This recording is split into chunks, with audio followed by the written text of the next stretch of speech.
இந்த 8வது மாதம், 8 என்று சொன்னால் உன்னதம். ஒரு கிறிஸ்தவ ஜீவியத்தில் இது ஒரு உன்னதமான ஒரு அனுபவம். ஆகவே இந்த நாளுக்காக நான் கர்த்தருடைய சமூகத்தில் காத்திருந்த போது, இந்த மாதம் எங்களுக்கு என்ன நீர் வைத்திருக்கிறீர் என்று சொல்லி ஆவியானவரிடத்தில் கேட்டபோது, தேவன் எனக்கு உணர்த்தின ஒரு நல்ல வேத வசனம் எல்லாருக்கும் தெரிந்தது. ஏசாயா தீர்க்கதரிசியின் புஸ்தகம் 58ஆம் அதிகாரம் 8ஆம் வசனம்.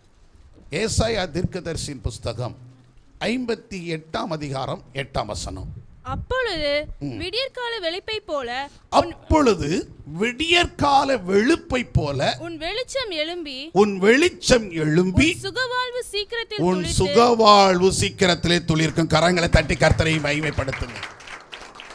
பக்கத்துல சொல்லுங்க, உங்க சுகவாழ்வு சீக்கிரத்தில் துளிர்க்கும். நல்ல தைரியமா சொல்லுங்க. ஆமாம், வாலிப பிள்ளைகளை பார்த்து சொல்லுங்கள், உங்கள் சுகவாழ்வு சீக்கிரத்தில் துளிர்க்கும். பெரியவங்களை பார்த்து சொல்லுங்கள், உங்கள் சுகவாழ்வு. என்னடா வாலிபங்களை சொல்லிட்டு பெரியவங்க, அந்த சுகவாழ்வுனா என்னங்க? நான் பின்னாடி வர்ற இதுக்குடைய காரியம், இன்னைக்குடைய மெசேஜ் என்னங்கிறது நான் பின்னாடி சொல்லிடுறேன், நல்லா கவனிச்சுக்கிடுங்க. முதல்ல நம்ம சுகவாழ்வு சீக்கிரத்தில் துளிர்க்கும் அப்படின்னு இருக்குது. அது சுகவாழ்வு அப்படிங்கிற சொல்லி வேதத்திலிருந்து பார்க்கும்போது நிறைய காரியங்கள் இருக்குது. நான் 1-2 காரியங்களை யோசித்து பார்த்துட்டே இருந்தேன். இப்போ வேதத்தில் சொல்லப்பட்டு இருக்கிறது சுகவாழ்வு அப்படின்னு சொல்லி பார்க்கும்போது, லேவியராகமம் 25ஆம் அதிகாரத்தில் 18, 19, 26ஆம் அதிகாரத்தில் 5ஆம் வசனம். இந்த வசனங்களை நீங்கள் வாசித்து பார்த்தீங்கன்னா அங்கே சொல்லப்பட்டு சுகவாழ்வு என்பது என்ன அப்படின்னு சொல்லி நீங்கள் வாசித்தீங்கன்னா, நான் விளைச்சலை பெருக பண்ணுவேன், நீங்கள் புசித்து குடித்து எப்படி இருப்பீங்க, தேசத்தில் எப்படி இருப்பீங்க, சுகமாய் குடியிருப்பீர்கள் என்று எழுதியிருக்கிறது. சத்தமுறையில் சொல்லுங்க. அப்போ என்னன்னா, சுகவாழ்வு என்பது முதல்ல நமக்கு என்ன இருக்கணும், ஆகாரத்தில் திருப்தி. நல்லா சாப்பிட்டோம், நல்லா வாழ்கிறோம். யாரு கேட்டால் என்ன நல்லா சாப்பிட்டேன், நல்ல திருப்தியாக சாப்பிட்டேனே, நல்ல திருப்தியாக இருக்கேன் அப்படின்னு சொல்கிறாங்க பாருங்கள், அதுக்கு பேர் தான் சுகவாழ்வு. சத்தமுறையிலே சொல்லுங்க. ஆண்டவர் இந்த விளைச்சலை வர்த்திக்க பண்ணுகிறாராம் அப்படின்னு சொல்லி, இப்போ அதுக்குரிய விளக்கத்தில் போனால் நேரம் ஆயிரும், நல்லா கவனிச்சுக்கிடுங்க. ஆகவே தேவன் 25ஆம் அதிகாரத்தில் 26 வாசிக்கும் போது அங்கேயும் அப்படிதான் சொல்லப்பட்டது. 26:5 வாசிங்க. திராட்சை பழம் பறிக்கும் காலம் வரைக்கும், திராட்சை பழம் பறிக்கும் காலம் வரைக்கும் போரடிப்பு காலம் இருக்கும், போரடிப்பு காலம் இருக்கும், விதைப்பு காலம் வரைக்கும், விதைப்பு காலம் வரைக்கும், திராட்சை பழம் பறிக்கும் திராட்சை பழம் பறிக்கும் காலம் இருக்கும். நீங்கள் உங்கள் அப்பத்தை திருப்தியாக நீங்கள் உங்கள் அப்பத்தை திருப்தியாக சாப்பிட்டு உங்கள் தேசத்தில் சுகமாய் குடியிருப்பீர்கள், உங்கள் தேசத்தில் சுகமாய் குடியிருப்பீர்கள். கரங்களை தட்டி கர்த்தரை மகிமைப்படுத்துங்க. அப்ப நல்லா கவனிச்சுக்கிடுங்க. ரொட்டீனா ஏதோ ஒரு வருமானம் நமக்கு நினைஞ்சிட்டே இருக்கும். பக்கத்தில் சொல்லுங்களேன், ஏதோ ஒரு வருமானம் நமக்கு வந்துக்கிட்டே இருக்கும். ஒன்று நின்றுச்சுன்னா இன்னொரு வாசல் என்ன செய்யும், திறக்கணும். அப்போ நிற்பதற்கு முன்னாடியே இன்னொரு புதிய வாசலை கர்த்தர் திறக்க ஆரம்பிச்சிருவார். சத்தமாக இல்லை சொல்லுங்க. ஆமாம், இப்போ நீங்கள் உழைக்கிறீங்க, கஷ்டப்படுறீங்க, அப்போ பிரயாசப்பட்டு இன்னும் வயசாகிடுச்சு, இன்னும் நான் எங்கே உழைக்கேன்னு சொல்லும்போது அதுக்குள்ளே பிள்ளைகளை எலும்பி செய்யல ஆரம்பிச்சிருப்பார், வருமானங்களை பெருகப்பட ஆரம்பிச்சிட போகிறார். அல்லேலூயா. அப்போ ஒரு இன்கம் நமக்கு குறைய போகுதுக்கு முன்னாடியே இன்னொரு புதிய இன்கமை கர்த்தர் கொண்டு வந்துடுறார். சத்தமுறையிலே சொல்லுங்க. அதுதான் அங்கே பார்க்க போகிறோம். திராட்சை பறிக்கும் காலம், அடுத்து போரடிக்கும் காலம், அப்புறம் பார்த்தீங்கன்னா இப்படி நல்லா கவனிச்சுக்கிடுங்களேன். அப்போ ஒரு டீம் என்ன பண்ணிக்கிட்டே இருக்குது, விதைச்சிக்கிட்டே இருக்குது, இன்னொரு டீம் என்ன பண்ணிக்கிட்டே இருக்குது, அறுத்துக்கிட்டே இருக்குது. அதுதான் அதோடைய நேரம், கால சூழ்நிலை. ஏன்னா ஒவ்வொரு பயிர்களுக்கும் என்ன இருக்குது, ஒவ்வொரு அறுவடை காலங்கள் இருக்கிறது. அப்போ அந்த அறுவடை காலங்கள் அந்த வயலில் பார்த்தீங்கன்னா அந்த விளைச்சல்கள் எப்படி இருந்துகிட்டே இருக்குன்னா, திராட்சைப்பழம் பறிக்கிற காலம் வந்துருச்சுன்னு வைங்களேன், திராட்சைப்பழம் பறிக்க ஒரு டீம் போய்கிட்டே இருப்பாங்க.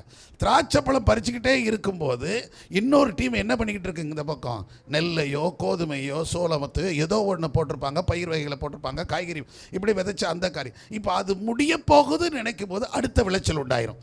இந்த அறுக்கிற கோஷ்டிகள் அடுத்து எங்கே போய்கிட்டு இருக்கோம், திராட்சைப்பழம் முடிஞ்சிருச்சு, இப்போ அடுத்து என்ன பறிக்கணும், அடுத்த கதிர்களை ஏற்பதுக்கு போய்கிட்டே இருக்கும். இந்த விதைக்கிற கூட்டம் நினைஞ்சிக்கிட்டே இருக்கும், விதைச்சிக்கிட்டே இருக்கும். தண்ணீர் பாய்க்கிற கூட்டம் தண்ணீர் பாய்ச்சிக்கிட்டே இருக்கும்.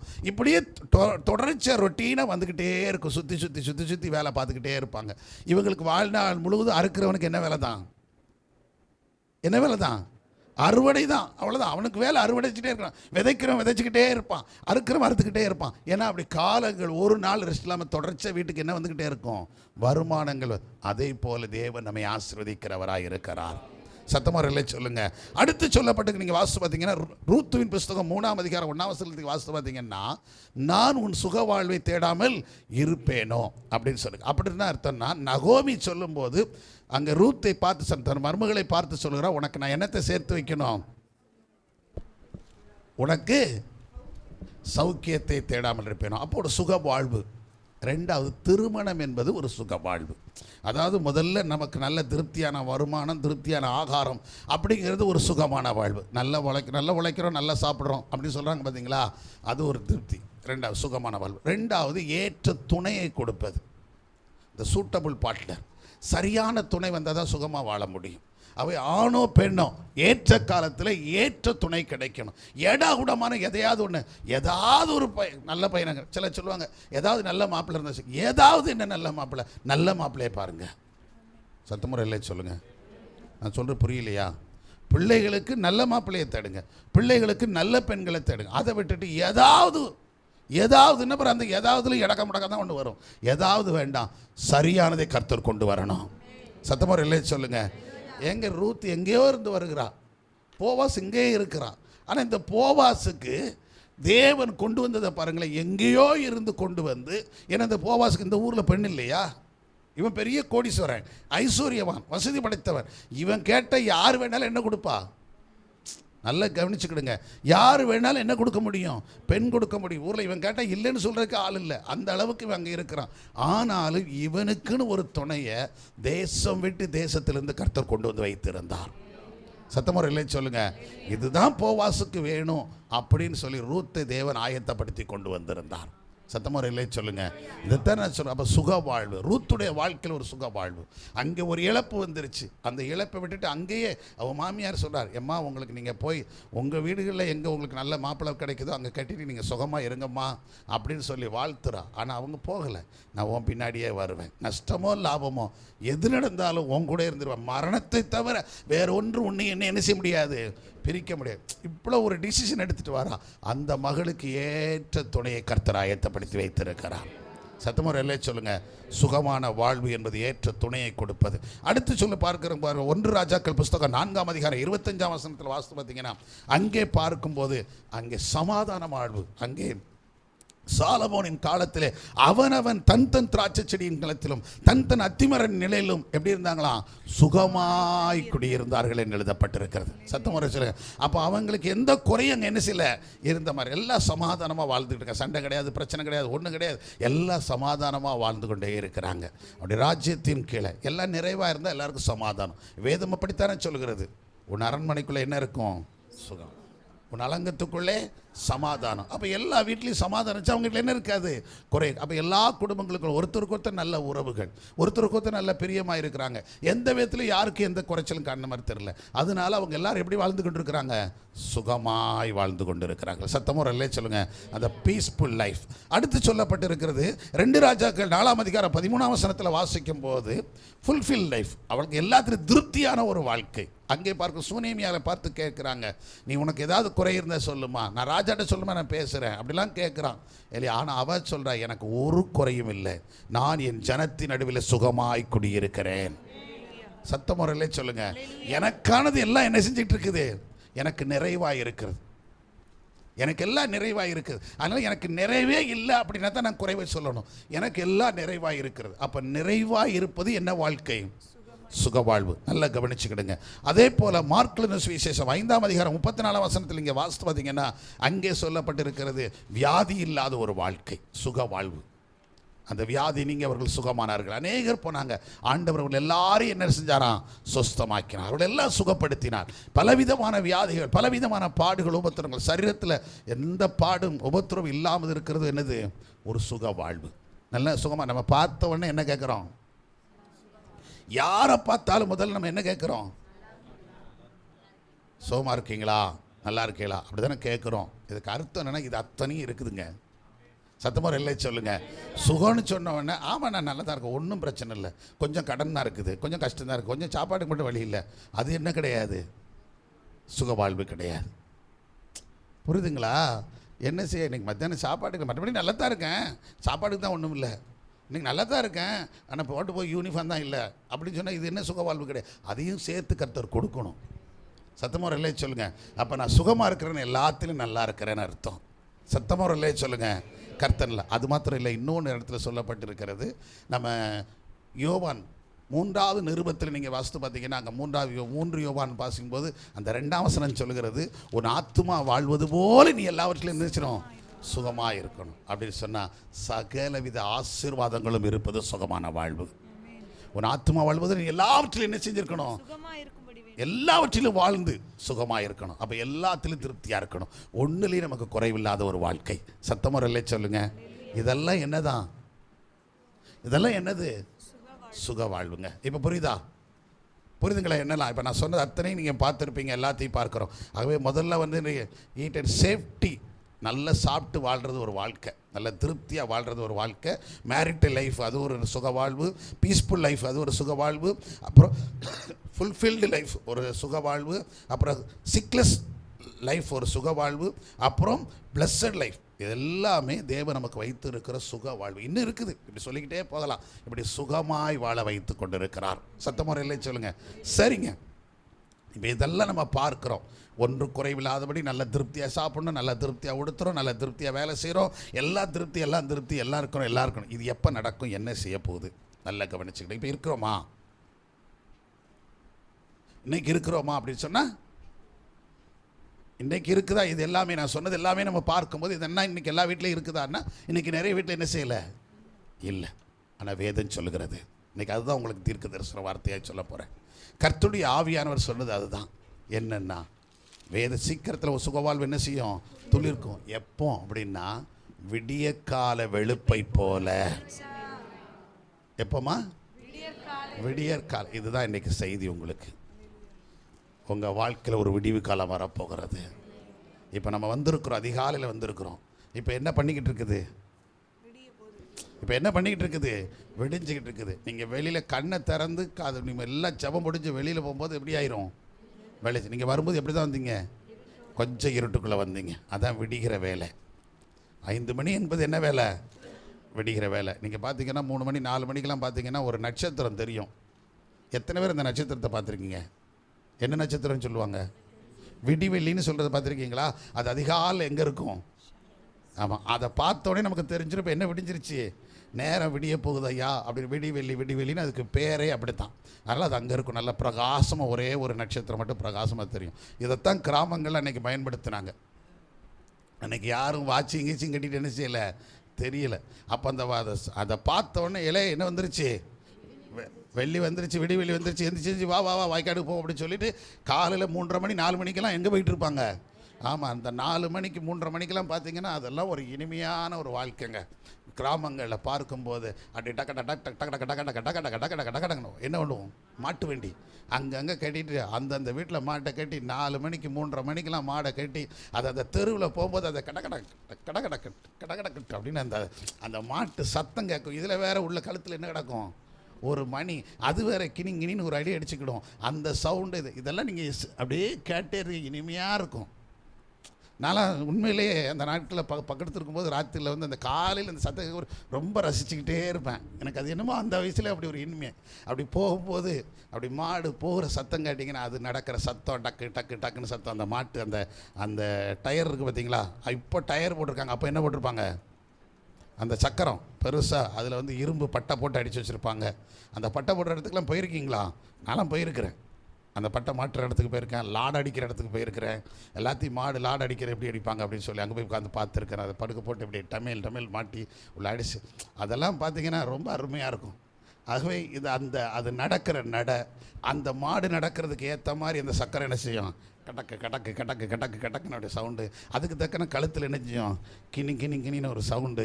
இந்த சவுண்டெல்லாம் கேட்டு இது ஒரு வண்டியிலேருந்து மட்டும் வராது, பல வண்டிகள் பல வீடுகள்லேருந்து நெஞ்சிட்ருக்கோம். அப்படி புறப்பட்டு போகும். விடியாச்சா, இன்றைக்கி நமக்கு ஒரு விடிவு காலம் வரப்போதியா. அதெல்லாம் கேட்கும்போது ஒரு சத்தம், ஒரு சந்தோஷம். என்ன அப்படின்னு சொன்னால் உண்மையிலே சொல்கிறேன், விடிஞ்சிருச்சு, நம்ம இனி படுக்கிற நேரம் இல்லை அப்படிங்கிற மாதிரி நான்லாம் ஃபீல் பண்ணியிருக்கேன் ரொம்ப. இப்போ நான் உங்களுக்கு சொல்கிறேன், இன்றைக்கி ஒரு விடிவு காலம் நமக்கு வரப்போகுதுங்க. உங்களுக்கு ஒரு விடிவு காலம் இருக்கிறது. பக்கத்தில் பார்த்து சொல்லுங்கள், விடியற்கால வெளுப்பை போல உன் சுகவாழ்வு தொழிற்க போறது. அல்லேலூயா. ஆமாங்க, நிறைய பேருக்கு தர காத்திருக்கிறோம். எப்பொழுது விடியும் என்று சொல்லி, எப்பொழுது. அதான் சங்கீதக்காரர் சொல்றான். 130 நீங்கள் வாசித்து பார்த்தீங்கன்னா சொல்லப்பட்டிருக்கிறது.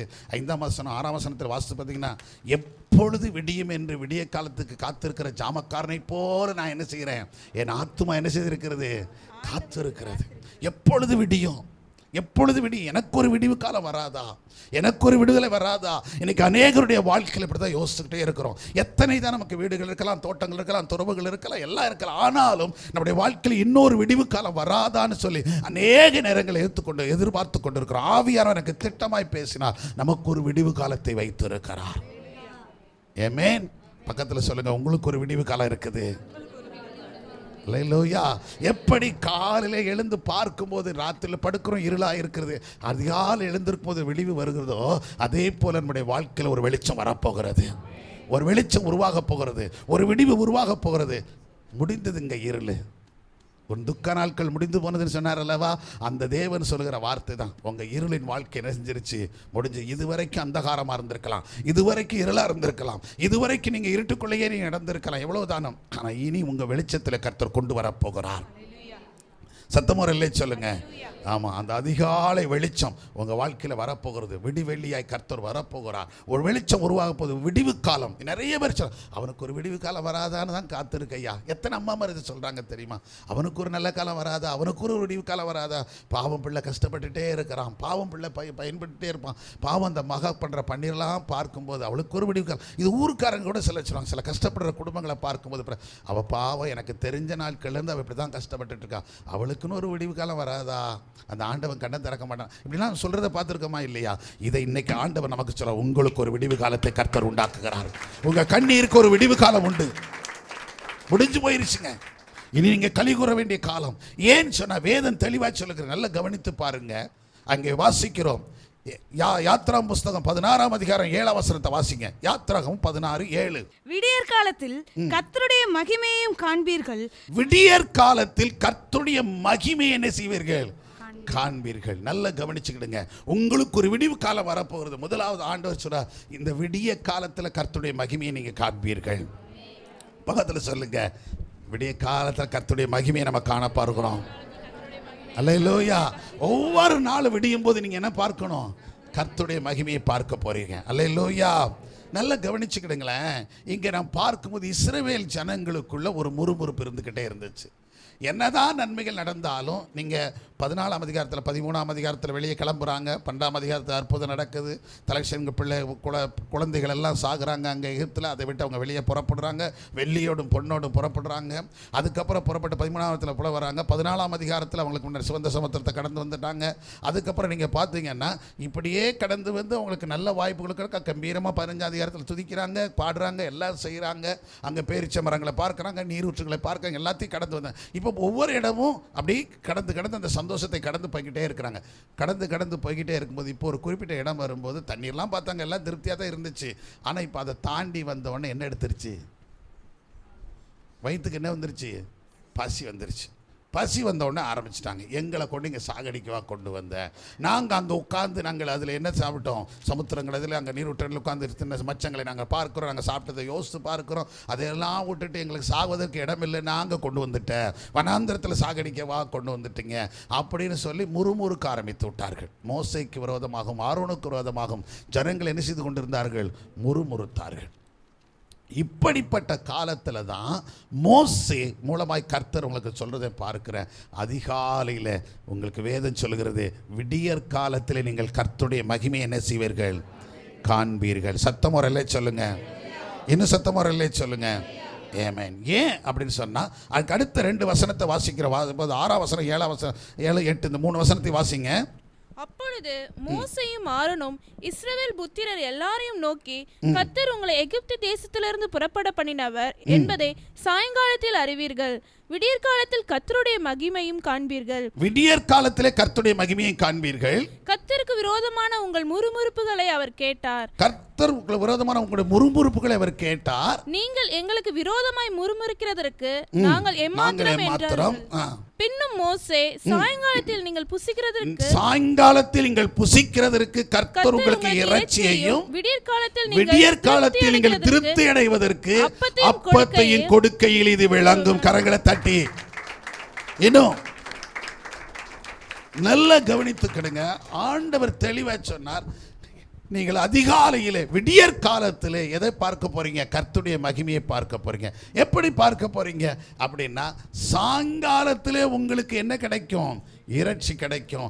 விடியற் காலத்திலே கர்த்தர் உங்களை புசிப்பதற்கு அப்பத்தை கொடுத்து கொண்டு இருப்பார். சத்தமா, இன்னும் சத்தமா சொல்லுங்க. ஒருத்தர் 2 பேர் இல்லைங்க, கிட்டத்தட்ட 40 லட்சம் ஜனங்கள் இருக்கிறாங்க. அவ்வளவு பேருக்கு என்ன வேணும்? ஆகாரம் வேண்டியது இருக்கிறது. விடியற் காலத்தில் உங்களுக்கு கிடைக்கும். அந்த 10ஆம் வசனம் சொல்லுது, நீங்க வாசித்து பாருங்களேன். ஆரோன் இஸ்ரவேல் புத்திரனாகிய சபையார்க்கெல்லாம் இதை சொல்லுகிற போது அவர்கள் வனாந்தர திசையாக திரும்பி பார்த்தார்கள். அப்பொழுது கர்த்தருடைய மகிமை மேகத்தில் காணப்பட்டது. 10ஆம் வசனத்தில் வாசிக்கும் போது அங்கே சொல்லப்பட்டபடி கர்த்தருடைய மகிமை அவர்கள் என்ன செய்தார்கள்? மேகத்திலே காணப்பட்டது. அடுத்த வசனம் சொல்லுகிறது, கர்த்தர் மோசேயை நோக்கி, அந்த 12-13 வாசிங்கமா. இஸ்ரவேல் புத்திரரின் முறுமுறுப்புகளை கேட்டிருக்கிறேன். நீ அவர்களோட பேசி, நீங்கள் சாயங்காலத்தில் இறைச்சியை புசிப்பீர்கள். விடியற் காலத்தில் அப்பத்தை திருப்தியாக்கி, விடியற் காலத்தில் அப்பத்தால் திருப்தியாகி நான் உங்கள் தேவனாகிய கர்த்தர் என்பதை அறிந்து கொள்வீர் என்று சொல் என்றார். அல்லேலூயா. நல்லா கவனிச்சிட்டீங்களா? இவங்க எதுக்கு? அன்னைக்கு இஸ்ரவேல் ஜனங்களுக்கு ஒரு விடிவு காலம் வேணும். என்ன வேணும்? சாப்பாட்டுக்கு வழி வேணும். எங்களுக்கு சாப்பாடு இல்லை. அவர் சொல்ற, விடிய காலத்தில் உங்களுக்கு தேவையான அப்போ கிடைக்கும்பா. சத்தமுறையிலே சொல்லுங்க. எப்போ விடியும்? எங்களுக்கு ஒரு நல்ல, இன்னைக்கு நிறைய பேர் கேட்குறாங்க. எத்தனையோ குடும்பங்களில் உண்டு. நானும் ஆரம்ப காலத்தில் அப்படி யோசித்தது உண்டு. இன்னைக்கு விதவிதமாக நம்ம நினச்ச எந்த கறினாலும் வாங்குகிறோம், எதனாலும் வாங்கிக்கிறோம், மீன் வாங்குகிறோம், கறி வாங்குகிறோம், எல்லாம் சாப்பிட்றோம், கேக் வாங்குகிறோம், எல்லாம். ஒரு காலத்தில் ப்ரெட்டு, அதாவது அந்த கேக்கில் ஒரு விதத்தை வாங்கி சாப்பிட்றதுக்கு நம்ம தெரிஞ்சது கிடையாதுங்க. புரியுதுங்களா உங்களுக்கு? கேக்கே பார்க்காத நாட்கள் நிறைய இருந்துச்சு. எனக்கு தெரிஞ்ச ஒரு கேக்கு, நாங்கள் சின்ன பிள்ளையிலேருந்து பார்த்ததெல்லாம், எங்கள் ஊரில் ஒரு ரொட்டி கடை இருக்கும், அங்கே தயாரிக்கிற நல்ல டேஸ்ட்டாக தான் இருக்கும். அவ்வளோதான், 10 பைசா ஒரு கூட கேக்கு. அந்த கூட கேக்கு 10 பைசாவுக்கு வாங்கி 3 பேர் திம்போம். அதுதான் பெரிய ஃபேமஸ். ஒன்று வாங்கி எத்தனை பேர் சாப்பிடணும்? அவ்வளோதான் இருக்கும் காசு. 3 பேர்த்தில் யார்ட்டையாவது ஒருத்தர் 10 பைசா வச்சுருப்பான். ஒரு கூட கேக் வாங்கிட்டு வரலாம் அப்படின்னு கேக் வாங்கி 3 பேர் பிரித்து சாப்பிட்டுக்கிட வேண்டியது. அப்படி தான் இன்றைக்கி நம்ம விரும்பினா யாருக்கு வேணாலும் ஒரு டஜன் கேக்கை வாங்கி கொடுக்கக்கூடிய அளவு கர்த்தர் வச்சிருக்கிறார். ஆனால் அன்றைக்கி அந்த கேக்கை பார்ப்பதற்கு கூட நல்ல வழி இல்லாமல் இருந்தோம். இதே போல் எத்தனையோ ஒரு வாழ்க்கையில் இன்றைக்கும் சிலருக்கு அப்படி ஏக்கங்கள் இருக்கத்தான் செய்யும். எவ்வளோதான் வசதிகள் ஒரு பெருகிட்டாலும் இன்னொரு கூட்டம் என்ன செஞ்சுட்டு தான் இருக்குது? வறுமையில் இருந்து கொண்டு தான் இருக்கிறது. ஒரு நேரம் ஆகாரம் கூட இல்லாதபடிக்கு வாழ்கிற எத்தனையோ பேர் என்ன செய்கிறாங்க? இருந்து கொண்டு இருக்கிறாங்க. வருமானம் சரியா இல்லை, சரியான ஆகாரம் இல்லை, 3 நேரம் சரியாக ஆகாரம் இல்லாத இருக்கிறாங்க. ஏதோ ஒரு நேரம் எப்படியோ சாப்பிட்டுட்டு போகிறோம் அப்படின்னு சாப்பிடக்கூடியவங்க இன்னும் ஏராளமான மக்கள் எங்கே இருக்கிறாங்க? நம்ம ஊரில் இருக்கிறாங்க. நல்லா கவனிச்சுக்கிடுங்க. அப்போ அவங்களுக்குள்ளெல்லாம் ஒரு ஏக்கம் இருக்கும், நமக்கும் ஒரு விடிவு காலம் வராதா? நம்மளும் திருப்தியாக சாப்பிடுவதற்கும். அவங்களுக்கு பெரிய பங்களா கட்டணும்னு அவசியம் கிடையாது, அவங்களுக்கு கோடி கோடியாக கொடுக்கணும்னு அவசியம் கிடையாது. 3 நேரம் நிம்மதி என்ன கிடைச்சா போதும்? ஆகாரம் கிடைச்சா போதும். அப்போ அவங்களுக்குள்ள ஒரு ஏக்கம் இருக்கும், நமக்கு ஒரு விடிவு காலம் வராதா? ஒரு நல்ல சாப்பாடு நம்ம சாப்பிட மாட்டோமா அப்படின்னு யோசிக்கிற நாட்கள் உண்டு. ஆரம்ப காலத்திலலாம் ஊழியத்தில் பாதையில் பார்க்கும்போது நிறைய நேரங்கள் நம்ம சொல்லுவோம், சில இடங்களில் சில வீட்டில் வைக்கிற குழம்பு எங்கே மணக்கும்? நம்ம வீட்டுக்கு மணக்கும். ஆமாங்க, வீட்டில் மணக்கும். அப்போ வச்சா மணக்கும், இப்போ வச்சா மணக்க மாட்டேக்குது. இப்போ வீட்டுக்குள்ளேயே மணக்க மாட்டேக்குது. ஆமாம், அப்போ ஒரு வீட்டில் கோழிக்கறி வச்சாங்கன்னா அந்த தெருவே என்ன செய்யும்? மணக்கும். பார்த்துருக்கீங்களா? ஆமாம், என்ன குழம்புன்னு அந்த வீட்டுக்கு தெருக்காரங்கள்லாம் தெரியும். அங்கே குழம்பு இல்லைன்னு சொல்ல முடியாத அளவுக்கு இருக்கும். என்ன கறி வாசனை அப்படியே மூக்க நுழைக்க அப்படிம்பாங்க. கறி வச்சாலும் சரி, மீன் வச்சாலும் சரி, எது வச்சாலும் அந்த வாசனை என்ன செய்யும்? தெளிவாக தெரியும். இப்போ வீட்டுக்குள்ளே கிச்சன்லேயே போயிருந்தாலும் என்ன வர மாட்டேங்குது? வாசனை வர மாட்டேங்குது. சாப்பிட்டு பார்க்கும்போது புளிக்குழம்பா மீன் குழம்பானே கண்டுபிடிக்க முடிய மாட்டேங்குது. அப்படி அதுக்கப்புறம் தூக்கி பார்த்த பிறகு தான் மீன் துண்டு கிடக்கோ அப்படின்னு சொல்ல வேண்டியது இருக்குது. இப்படியெல்லாம் இப்போ காலங்கள் மாறி போச்சு. ஒரு பக்கம் இருக்கட்டும், நான் எதுக்கு சொல்ல வரேன்னா, அந்த நாட்கள் அப்படி இருக்கும். அப்படிங்கும்போது நம்ம கூட நானும் பாஸ்டர்கிட்ட சொல்லுவேன், நமக்கும் கறி சாப்பிடணும் ஆசை தான், சரி கர்த்தர் கொண்டு வந்தால் நல்லதுக்கும் அப்படின்னு சொல்லிட்டு நாய்ட்டு உண்மையிலே நான் சொல்கிறேங்க, வாங்கி சாப்பிடக்கூடிய அளவுக்கு காசு இருக்காது. அப்படி நாங்கள் நினச்சிக்கிட்டு இருக்கும்போது வீட்டில் பேசிகிட்டு இருப்போம். பேசிகிட்டு இருக்கும்போது யாரோ ஒருத்தர் திடீர்னு ஒரு கிண்ணியில் குழம்பு கொண்டு வருவாங்க. சத்தமுறை இல்லை சொல்லுங்களேன், எனக்கும் சந்தோஷம் இல்லைன்னா உண்மைங்களே அப்படி நடந்திருக்குங்க. நான் தேவ சமூகத்திலேருந்து சொல்கிறேன். யாரோ ஒருத்தர் திடீர்னு ஒரு சின்னோண்டு கிண்ணி நிறைய என்ன கொண்டு வருவாங்க, குழம்பு வச்சம்மா கொடுத்துட்டு கொண்டு வந்தேன் அப்படின்னு சொல்லி கொண்டு வருவாங்க. அப்படிலாம் நான் சாப்பிட்ருக்கேங்க. அதுக்கப்புறம் ஆச்சரியமாக இருக்கும், எப்படி நம்ம 2 பேர் தானே பேசிகிட்டு இருந்தோம், இது எப்படி அந்த வீட்டு கேட்குது அப்படின்னு நான் கர்த்தர் கேட்க வைக்கிறார். அப்போ நம்மளும் நல்லா சாப்பிடணும்னு ஒரு நாள் இருந்துச்சு.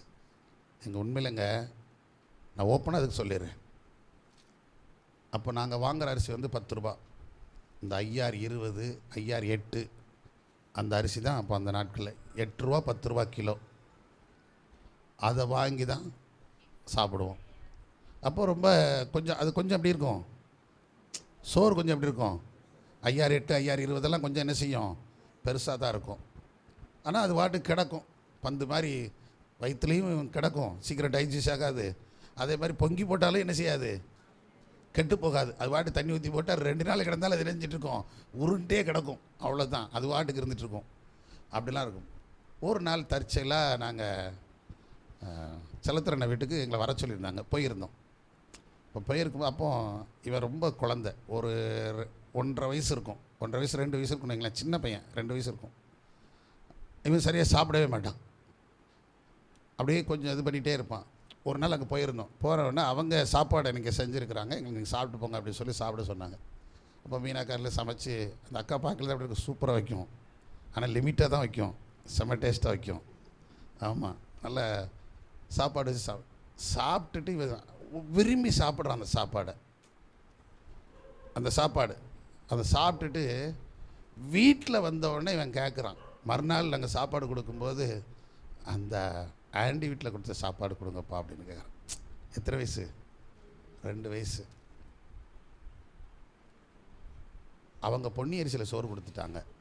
இவனுக்கு அது எப்படி இருக்குது, ஆமாம், இது வரைக்கும் எதை சாப்பிட்டுட்டு இருக்கிறோம், உண்மையில்லைங்க நான் சொல்கிறேன். அன்னைக்கு நான் எனக்கு அப்படி என்னால் இது பண்ணவே முடியல. இப்போ நம்ம சூழ்நிலையை பார்க்குறதா, அவனை சாப்பாட்டில் அவனை திருப்தி ஆக்குறதா?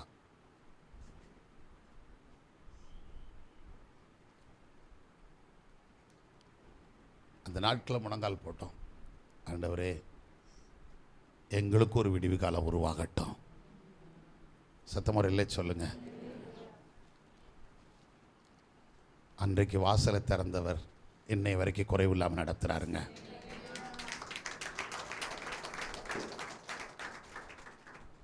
நான் பொன்னி அரிசின்னு வாங்க நினச்சதே யாருக்காக தான், பிள்ளைக்காக தான். மற்றபடி நான் யோசித்ததே கிடையாது.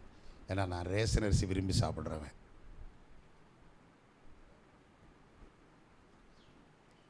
கல்யாணம் முடிகிற வரைக்கும் எங்கள் வீட்டில் என்ன அரிசி தான், ரேஷன் அரிசி தான். நான் எங்கள் அம்மாலாம் ரேஷன் அரிசி தான் சாப்பிடுவோம். ரேஷனில் கொடுக்கும்போது அந்த ரேஷன் போடுறவர் கொஞ்சம் பார்த்து நல்ல அரிசியை எடுத்து வச்சுருவார். வச்சுட்டு, சார் இந்த பாஸ்டர் கொஞ்சம் நல்ல அரிசி வந்திருக்கு, நீங்கள் வாங்கிக்கிறீங்களா? அப்போ 3 ரூபா அன்றைக்கி விலை கொடுத்தா நம்ம வாங்குவோம். அப்போ ஒரு சிலர் அங்கே கிராமங்களில் வந்து எல்லாருமே என்ன வாங்க மாட்டாங்க, அரிசி வாங்க மாட்டாங்க. இன்றைக்கி ஃப்ரீயாக கொடுக்கறனால வாங்கி கொண்டு எதுக்கு போடுறாங்க, கோழிக்கும் மாட்டுக்கும் ஆட்டுக்கும் அரைச்சி ஊற்றுறாங்க. அன்றைக்கி அப்படிலாம் செய்ய மாட்டாங்க. அந்த அரிசியை வந்து ரேஷன் அரிசி வாங்க மாட்டாங்க, நிறைய பேர் வேண்டாம் அப்படின்ட்டுருவாங்க. அப்போ மற்றெல்லாம் அவங்க அந்த அப்படிப்பட்ட அரிசிகளில் நல்ல அரிசியை எடுத்து நம்ம கொடுத்து, இந்த மாதிரி நாங்கள் அரிசி இப்படி தாங்க நாங்கள் வாழ்ந்து நடந்தோம். அதனால் ஒன்றும் குறைந்து போகலை. ஏன்னா அன்றைக்கி வருமானமே 300 ரூபா தான் இருக்கும். அந்த 300 ரூபாய்க்குள்ள குடும்பத்தை என்ன செய்யணும், நடத்தணும். அதனாலே என்னோடய திருமணத்தை நான் தள்ளி போட்டுக்கிட்டே வந்தேன். சில வருஷங்களாகவே சொல்லிக்கிட்டே இருப்பாங்க, என்னை அழுத்திக்கிட்டே இருந்தாங்க நிறைய போதகர்கள், கல்யாணம் முடிச்சிருந்த தம்பி அப்படின்னா. 30 வயசு வரைக்கும் நான் தள்ளிக்கிட்டே வந்தேன். ஏன் அப்படின்னு சொன்னால், பொருளாதாரம் இல்லை. நான் சொன்னேன், ஐயா நாங்கள் வாழ்கிறதே பெரிய பாடியில் இன்னொரு பொண்ணை அவரை கொண்டு வந்து வச்சுக்கிட்டு அவளையும் பட்டினியாக போட்டு சாக போடவா அப்படின்னு. கர்த்தர் தர இல்லை, நீங்கள் கூப்பிட்டு பாருங்கள், கர்த்தர் தருவார். அப்போ தான் இந்த வசனத்தை எனக்கு அடிக்கடி சொல்லி நிறைய பேர் சொல்லுவாங்க, மனைவியை கண்டடைகிறவன் நன்மையானதை கண்டடைகிறான்பா. நீ கூப்பிட்டு வச்சு பாரு, கல்யாணம் முடிச்சு பாரு, உன்னை வாழ்க்கையில் மேன்மை வரும். தினகரன் ஒரு ஐயா, அவர் நேரே பேசினார். அந்த ஒன்று செய்யுங்க, என் வாழ்க்கையில் இப்படி தான் இருந்துச்சு, நான் இப்படி தான் ரொம்ப யோசிச்சுட்டே இருந்தேன். அப்புறம் நான் கல்யாணம் முடிச்சதுக்கப்புறம் தான் பாஸ்டம்மா வீட்டுக்கு வந்த பிறகு தான் நான் நல்லா இருக்கிறேன்ப்பா. இன்றைக்கி இவ்வளோ பெரிய இடம், இவ்வளோ பெரிய வீடெல்லாம் வந்துச்சுன்னா அவங்க வந்த பிறகு தான்ப்பா. அதனால் தைரியமாக கல்யாணம் முடிங்க, கர்த்தர் நடத்துவார் அப்படி சொல்லி திருச்சியில் என்ன இங்கே கொண்டு வந்து வச்சுட்டு ஈரோட்டில் கொண்டு, அவர் ஈரோட்டுக்காரர், இங்கே கொண்டு வந்து வச்சுட்டு ஈரோட்டில் அவர் சபையில் கொண்டு போய் வச்சு கூட ஒரு நாள் என்ன 1 hour பேசியிருக்கிறார். எஃப்ஓசிங்கிற ஸ்தாபன தலைவர் அவர். நல்லா கவனிச்சுக்கிடுங்க. நான் எதுக்கு சொல்ல வரேன்னா, என்னைக்கு நமக்கு விடிவு காலம் வரும் அப்படின்னு நம்ம எதிர்பார்த்துட்டு இருந்தோம், கர்த்தர் நமக்கு ஒரு விடிவை உண்டாக்கி கொண்டு இருக்கிறார். அதனால் நான் சொல்கிறேன், கர்த்தர் திருப்தியாக்குவாருங்க. நம்மை நடத்துகிறவர், இதுவரைக்கும் நடத்தினவர், இதை பார்க்கிலும் மேலாய் நம்மை நடத்த உண்மையுள்ளவராக இருக்கிறார். சத்தமோரலே சொல்லுங்க, இன்னும் நடத்துவார். சத்தமோரலே சொல்லுங்க, ஆமென். அதனால் உங்களுக்கு ஒரு விடிவு காலத்தை வைத்து இருக்கிறார், நமக்கு ஒரு விடிவு காலத்தை வைத்து இருக்கிறார். அந்த விடிவு காலம் ஆண்டவர் சொல்றார், விடியற் காலத்தில் உனக்கு கர்த்தருடைய மகிமை வெளிப்படும், நீ திருப்தியாக இருப்ப. அதுதான் அதோடைய அர்த்தம். விடியற் காலத்தில் திருப்தி உண்டாக்கிடுவார் கர்த்தர். நம்ம எதை எதிர்பார்த்து கொண்டு இருக்கிறோமோ, என்ன ஏக்கத்தோடு இருக்கிறோமோ, அந்த ஏக்கத்திற்கு ஒரு வாசலை கர்த்தர் திறக்கிறவராக இருக்கிறார். எத்தனை பேர் விசுவாசிக்கிறீங்க? சத்தமுறையிலே சொல்லுங்க, இன்னும் சத்தமுறையிலே சொல்லுங்க. இது எப்போ வரைக்கும் இருக்கும் அப்படின்னு சொல்லி பார்த்தீங்கன்னா, அங்கே யாத்திராகம புஸ்தகம் அதே 16ஆம் அதிகாரத்தில் நீங்கள் 16ஆம் வசனத்திலேருந்து கண்டினியூவாக அதை குறித்து அந்த பிரமாணங்கள், அந்த மன்னாவை குறித்த பிரமாணங்கள் இருக்குது. மன்னா வரும்போது எப்படிலாம் நீங்கள் நடந்துக்கணும், அதை எப்படி செய்யணும், வாரத்தில் எத்தனை நாள் எடுத்துக்கிடணும் அப்படின்னு சொல்லியிருக்கு. 6 நாள் சேர்க்கலாம், 7 நாள் சேர்க்க முடியாது. அது அதிகாலையில் தான் போகணும். அதிகாலையில் ஒரு பனி விழும், அந்த மகிமை, அந்த பனி பெய்யும் போது ஒரு வீழ்ச்சியான வஸ்து உருவாகும். அப்போ போய் அதை நீங்கள் என்ன செய்து கொள்ளணும், பொறுக்கி எடுத்துக்கொள்ளணும். லேட்டாக போனால் என்ன செய்யாது, கிடைக்காது. அப்போ எல்லாத்துக்கும் நம்ம ரெடியாக இருக்கணும். அதிகாலையில் எப்போ விடியும்னு காத்து இருக்கணும். விடியும் போது ஓடி போய் அதை என்ன செஞ்சுட்டு வந்துடணும், தேவையான அளவுக்கு எடுத்துக்கிடலாம். நீங்கள் எவ்வளோ வேணாலும் எடுத்துக்கிடுங்க, தேவைக்கு எடுங்க. ஆனால் தேவைக்கு மிஞ்சி எடுத்து வச்சால் அது என்ன இருக்காது, நிலைக்காது. இன்னைக்கு என்ன சாப்பிடணுமோ அதை நீங்கள் சேர்த்துக்கிடுங்க, அதை வைத்துக்கொள்ளுங்க. இன்னைக்கு சாப்பிட்டு நாளை காலையில் கொஞ்சம் வச்சுக்கலான்னு பார்த்தீங்கன்னா, மறுநாள் காலை அது என்ன செஞ்சு போகும், பூச்சி வச்சிடும் அப்படின்னு சொல்லிட்டாங்க. சிலர் வச்சு பார்த்தாங்க, நம்ம ஊரில் எப்படி தண்ணி ஊற்றி வச்சுக்கிறோமோ சோறு, நாளைக்கு இருந்துட்டு போமா காலைல பார்த்துக்கலாம் அப்படின்னு சொல்கிறது. ஆனால் காலையில் பார்த்தா என்ன செஞ்சு போயிடுச்சு, கெட்டு போயிடுச்சு. ஆனால் சனிக்கிழமைக்கு அந்த நாட்களை பார்க்கும்போது, அந்த ஓய்வு நாளுக்கு முந்தின நாள் அவர் என்ன சொன்னார், 2 மடங்கு நீங்கள் சேர்த்துக்கொள்ளுங்க. ஓய்வு நாளில் இந்த மண்ணா என்ன செய்யாது, வராது. ஓய்வு நாளில் வேலையே செய்யக்கூடாதுங்கிறதுக்கு மன்னாவை கூட கர்த்தர் நிறுத்தி வச்சிருந்தார். ஓய்வு நாள் பரிசுத்தமான நாள், கர்த்தருடைய நாள் என்பதனால அன்னைக்கு போய் சாப்பாட்டுக்காக நீ எங்கே நிற்கக்கூடாது, போய் காட்டுக்குள்ளேயும் தெருவுக்குள்ளேயும் போய் நின்றுக்கிட்டு இருக்காத, நீ ஆலயத்தில் உட்காரு, கர்த்தர் சமூகத்தில் உட்காருன்னு சொல்லி அன்னைக்கு உட்கார வைப்பதற்காகவே அப்போவே பாடத்தை சொல்லி கொடுத்துட்டார். மன்னா ஓய்வு நாளில் வராதுரா, சனிக்கிழமை சேர்த்துக்கிடு, வெள்ளிக்கிழமை சேர்த்துக்க. அன்னைக்கு ஓய்வு நாள் சனிக்கிழமை, சாபாத்து டே. அவன் வெள்ளிக்கிழமை காலையில் விழுகிற அந்த மன்னா தான் சனிக்கிழமை முழுவதற்கும். அடுத்து ஞாயிற்றுக்கிழமை தான் வாரத்தின் முதல் நாளில் மறுபடியும் என்ன கிடைக்கும், மன்னா வரும். இப்படி தான் அவங்களுக்கு சொல்லியிருந்தார். அவன் அந்த சட்ட திட்டத்தின்படியெல்லாம் கர்த்தர் அதை நடத்தினான். அந்த வெள்ளிக்கிழமை சேர்க்கிற அந்த மன்னா சனிக்கிழமை இரவு வரைக்கும் யாருக்கு என்ன செஞ்சு போகலை, கெட்டு போகலை, புழு வைக்கவும் இல்லை. அது அப்படி இருந்துச்சு. மற்ற நாட்களில் ஒரு இரவு வச்சுருந்தா கூட காலையில் என்ன செஞ்சு போயிடும், கெட்டு போயிடும். இது மறுநாள் வரைக்கும் கெட்டு போக கர்த்தர் அந்த அதிசயத்தை செய்து கொண்டே இருந்தார். இது எப்போ வரைக்கும் அப்படின்னு சொல்லி பார்த்தீங்கன்னா, அந்த கடைசி வசனம் சொல்லுகிறது, 35ஆம் வசனத்தை நீங்கள் வாசித்து பார்த்தீங்கன்னா அங்கே பார்க்கிறோம், இஸ்ரவேல் புத்திரர் குடியிருப்பான தேசத்தில் வரும் மட்டும், அவர்கள் குடியிருப்பான தேசத்தில் வரும் மட்டும் 40 வருஷம் அளவும் 40 வருஷம் அளவும் மன்னாவை புசித்தார்கள். அவர்கள் கானான் தேசத்தின் எல்லையை சேரும் வரைக்கும் மன்னாவை புசித்தார்கள். கரங்களை தட்டி கர்த்தரை மகிமைப்படுத்துங்க.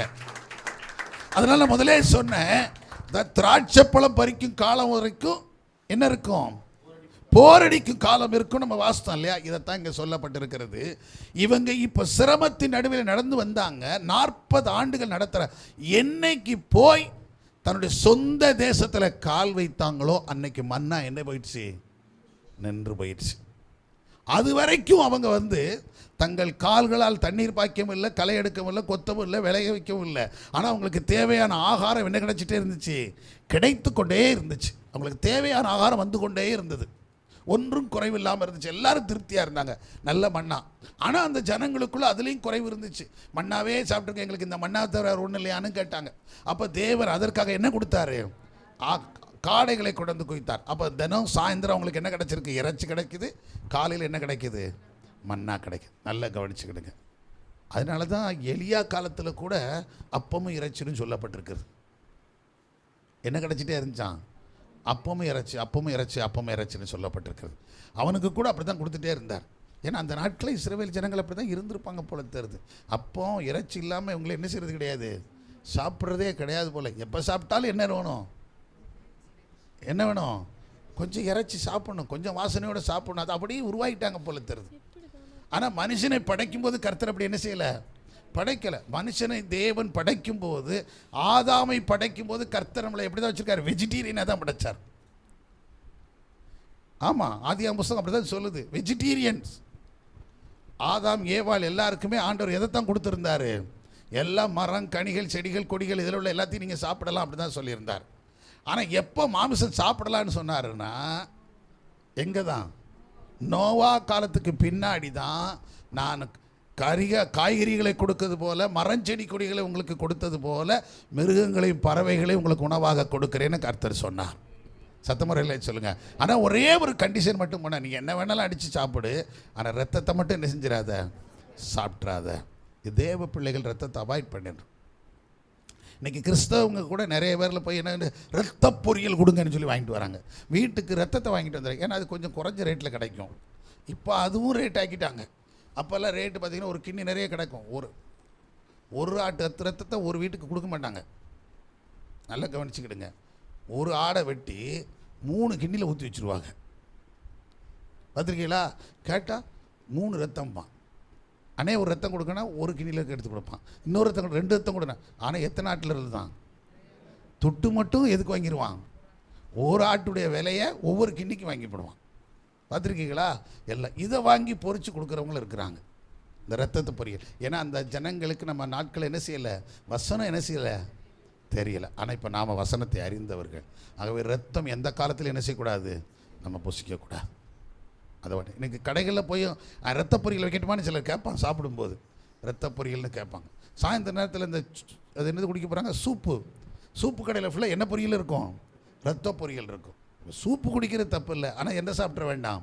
ரத்த பொரியல். ரத்தம் ஜீவன் என்று வேதம் சொல்லுகிறது. சத்தமுறையிலே சொல்லுங்கள். ஆகவே இந்த ஆகாரத்தை அவர்களுக்கு கொடுத்தார். காடைகள் குவிந்துக்கிட்டே இருந்துச்சுங்க. நல்லா கவனிச்சுக்கிடுங்க. எவ்வளோ இருந்துச்சுன்னா, ஒரு பாளையத்தில் எவ்வளோ இருந்துச்சா, இடுப்பு உயரத்துக்கு தினந்தோறும் வந்து கிடையுது. இங்கேருந்து பார்த்தீங்கன்னா ஒரு நாள் பிரயாண தூரம் எவ்வளோ தூரம், எவ்வளோ. ஆனால் 40 லட்சம் பேர் இல்லை, 1-2 பேர் கிடையாதுல்ல. அப்போ 40 லட்சம் பேருக்கு என்ன கிடைக்கணும்? சாப்பாடு கிடைக்கணும், ஆகாரம் கிடைக்கணும். அவங்களுக்கு தேவையானது. ஏன்னா ஒரு காடை எடுத்துகிட்டு போனால் எத்தனை பேர் சாப்பிட முடியும்? உங்கள் வீட்டுக்கு வாங்கினா காடை எத்தனை பேர் வாங்கிட்டு வருவீங்க? எத்தனை வாங்குவீங்க? ஒரு காடையை வாங்கிட்டு வந்து எத்தனை பேர் சாப்பிடுவீங்க? ஒரு காடை ஒரு ஆளுக்கு தாங்க. அப்படி தானே இருக்கும். அது இத்தனை தானே இருக்கும். ஆமாம், தொழிலெல்லாம் எடுத்தாச்சுன்னா அதை எண்ணெயில் போட்டு இப்படி வச்சுட்டோம்னா இவ்வளோ தான் இருக்கும். ஆமாம், நல்லா கவனிச்சுக்க. இந்த ஆகாரம், தேவன் கொடுத்த இந்த ஆகாரம், காடையாக இருக்கட்டும், மன்னாவாக இருக்கட்டும், இதோடைய சுவையே தனியாக இருந்துச்சு. அதில் சுவை ரொம்ப வித்தியாசமாக இருந்துச்சு. அது தேனிட்ட பணிகாரம் போல் இருந்துச்சு. அதை எப்படி வேணாலும் என்ன செய்யலாம், சாப்பிடலாம். அதை இடித்து அதை என்ன சொல்லலாம், சப்பாத்தி போட்டுக்கலாம். இடித்து சப்பாத்தி மாதிரி சுட்டுக்கலாம், தோசை மாதிரி கரைச்சி தோசை சுட்டுக்கலாம். அது போக அதை இடித்து என்ன பண்ணிக்கலாம், உருண்டை பிடிச்சி உருண்டை சாப்பிட்றாங்கல்ல, கொலக்கட்டெல்லாம் விற்கிறாங்கல்ல, அந்த மாதிரி கூட செஞ்சு என்ன செஞ்சுக்கலாம், சாப்பிட்டுக்கலாம். எதை வேணாலும் செய்யலாம். அப்படியே இல்லை ரொம்ப படுசோம்பேறியாக கழுசோம்பேறியன்னு வச்சுக்கோங்களேன், அப்படியே தின்னுக்கிட வேண்டியதான். அதையும் செஞ்சுருக்கார் ஆண்டவர். ஏன்னா அங்கேயும் ஒரு கூட்டம் இருக்குது, சோம்பேறி சுவாறு பொங்கவா அப்படின்னு இழுவு இருக்கு பாருங்க. அவங்கெல்லாம் வெறுமனே அரிசியை தின்னுக்கோங்கிற மாதிரி நம்ம அரிசி திங்க முடியாது. ஆனால் மண்ணாவை என்ன செஞ்சுக்கலாம், அப்படியே நீங்கள் சாப்பிட்டுக்கலாம். வெறுமையாக கூட தின்னுக்கிட்டு போகலாம். எப்படி வேணாலும் சாப்பிட்டுக்கோங்க. உங்களுக்கு எது டேஸ்ட்டு, உங்களுக்கு எது தெரியுதோ அவர் சாப்பிட்டுக்கோங்க அப்படின்னு சொல்லி கொடுத்தாரு. இது எப்போ வரைக்கும் கொடுத்தாருன்னா, 40 ஆண்டுகள். என்னைக்கு அவங்க சொந்த கைனால் சம்பாதிக்க ஆரம்பித்தாங்களோ அது வரைக்கும் வந்துக்கிட்டே இருந்துச்சுங்க. அதான் சொல்லுங்க, பக்கத்தில் சொல்லுங்க, உங்களுக்கு ஒன்று லாக்காக போகுதுன்னா இன்னொரு புது வாசல் திறந்துருங்க. புதுங்களா?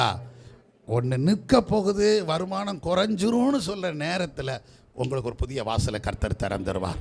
அதான் விடிவு காலம். சத்தமுறையிலே சொல்லுங்களேன், உங்களுக்கு காரியம் விடிய போகுதுங்க. இது வரைக்கும் நீங்கள் இதை நம்பிக்கிட்டே இருந்திருப்பீங்க, இது முடிஞ்சிடும், இது முடிஞ்சதுக்கப்புறம் என்ன பண்ண போகிறோம்? ஆண்டவர் ஒரு புதிய வாசலை திறந்துருவார். சத்தமுறையிலே சொல்லுங்கள். ஆமாங்க, இது நிற்க போகுது, இதுக்கப்புறம் என்ன வருமானம்? கர்த்தர் புது வாசலை திறந்துருவார். சத்தமுறையிலே சொல்லுங்கள். அவரை நம்பணும். ஒரு பக்கம் நின்னா இன்னொரு வாசலை கர்த்தர் திறந்துருவார். சத்தமுறையிலே சொல்லுங்கள். இவங்க வந்துக்கிட்டே இருக்கிறாங்கங்க. கரெக்டாக 40 ஆண்டுகள் வந்து கானானுக்குள்ளே கால் வைக்கும்போது, அங்கே உழைச்சி அந்த வாரத்தில் அவங்களுக்கு சாப்பாடு எடுக்க ஆரம்பிக்கும்போது இந்த மண்ணா நின்று போயிடுச்சு. சத்தமுறையிலே சொல்லுங்கள். அது வரைக்கும் கொடுத்துட்டே இருந்தாருங்க. இப்போ நான் உங்களுக்கு சொல்கிறேன், நம்ம நடத்துகிற கர்த்தர் இன்னும் நிறைய இருக்குது. நான் இது ஒரு பாயிண்ட்லேயே நிறுத்திடுறேன். நல்லா கவனிச்சுக்கிடுங்க. நம்ம ஒரு கானானுக்கு கொண்டு போய் சேர்க்கணும்.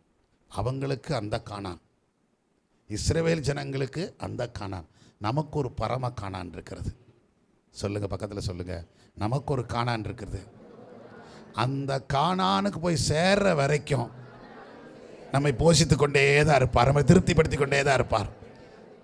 அங்கே வரைக்கும் நம்ம எதையும் யோசிக்க வேண்டியதில்லை. அவங்களுக்கு அந்த கானான் வர்ற வரைக்கும் அவங்க வேற எதையும் என்ன செய்யலை, யோசிக்கலை.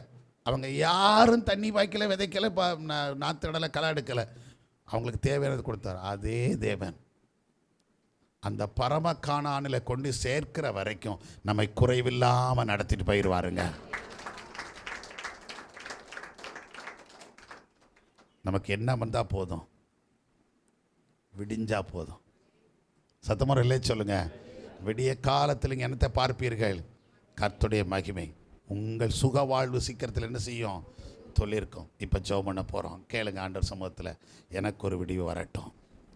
விடியற்கால வெளுப்பை போல உன் சுக வாழ்வு சீக்கிரத்தில் துளிர்க்கும். விடியற்கால வெளுப்பு. நமக்கு ஆரோக்கியமான வாழ்க்கை இருக்கலாம், சுக வாழ்வு, திருப்தியான சாப்பிட்டு நிம்மதியாக வாழக்கூடிய ஒரு வாழ்வாக இருக்கலாம், சமாதானமான வாழ்வாக இருக்கலாம், எல்லாம் எனக்கு நிறைவாக இருக்கிறதுங்கிற வாழ்வாக இருக்கலாம்.